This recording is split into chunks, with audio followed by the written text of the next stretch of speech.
నమస్తే అండి. వృశ్చిక రాశి వారికి డిసెంబర్ 29 ఆదివారం తేదీన శుభ ఫలితములు ఏ విధంగా ఉన్నాయో తెలుసుకుందాం. వృశ్చిక రాశి వారికి ఈరోజు అనుకున్న పనులు విజయవంతంగా పూర్తి చేస్తారు. ఆరోగ్యం అనుకూలంగా ఉంటుంది. మీరు తెలివి నైపుణ్యంతో ఉండడం ద్వారా ఆదాయ మార్గాలు లభిస్తాయి.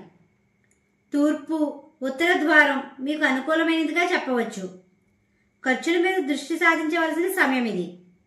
మీకు రుణాలు ఇచ్చినా తీసుకున్నా జాగ్రత్త వహించండి. కొన్ని ఒత్తిళ్లు ఉన్నప్పటికీ తెలివి నైపుణ్యంతో అధిగమిస్తారు. తోటి ఉద్యోగస్తులతో సమయానుకూలంగా ఉండవలసిన సమయం ఇది. ఈరోజు వ్యాపార రంగంలో ఉన్నవారు అనుకున్న లాభాలు సాధిస్తారు. వ్యాపార రంగంలో పెట్టుబడులు పెట్టే సమయంలో ఆచితూచి వ్యవహరించండి. విద్యార్థులకు అనుకూలమైన రోజుగా చెప్పవచ్చు.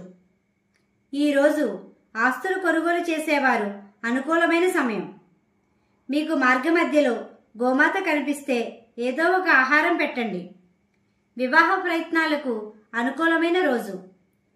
నీలం ఆకుపచ్చ దుస్తులు మీకు అనుకూలమైన రోజుగా చెప్పవచ్చు. స్నేహితులు బంధువులలో ప్రత్యేక స్థానాన్ని సాధిస్తారు. ఈరోజు కుటుంబ సభ్యులతో సంతోషంగా ఉంటారు. జీవిత భాగస్వామితో అన్యోన్యంగా ఉంటారు. వాహనాల మీద ప్రయాణాలు చేసేవారు జాగ్రత్త వహించండి. ఈ రాశివారు దుర్గా అమ్మవారిని లక్ష్మీ గణపతిని పూజించండి. గోమాతకు ఆహారం పెట్టండి. ఈ విధంగా చేయడం వల్ల ప్రశాంతత పొందుతారు. మా వీడియో కానీ మీకు నచ్చినట్టయితే లైక్ చేయండి, షేర్ చేయండి, కామెంట్ చేయండి. ఇలాంటి మరెన్నో వీడియోస్ కోసం మా ఛానల్ని ఇప్పుడే సబ్స్క్రైబ్ చేయండి.